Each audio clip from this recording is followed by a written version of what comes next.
Estoy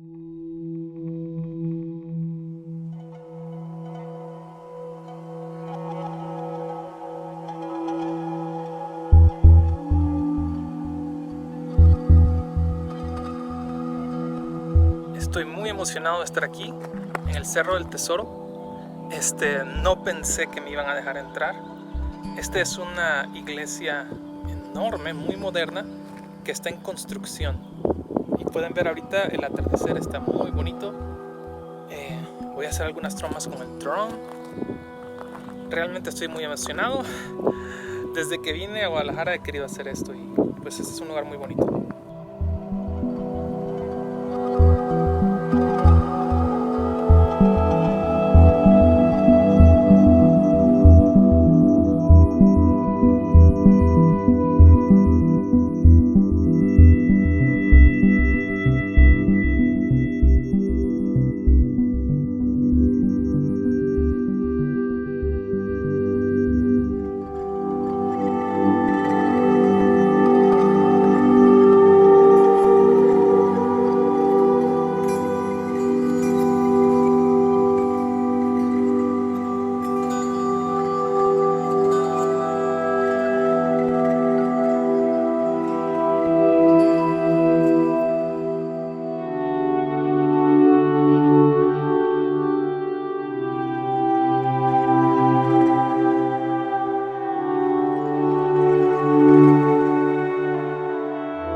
La vista desde aquí es fenomenal.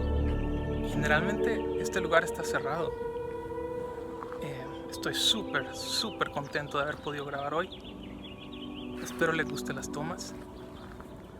El atardecer está muy bonito. Y bueno, ahí atrás no sé si logran ver, hasta hay un incendio, pero este es un lugar que siempre había querido visitar. Lo bueno es que hoy es domingo, entonces hoy hay misa y por eso había acceso. Tal vez regrese para hacer unas mejores tomas todavía. Me gusta mucho la vista desde aquí.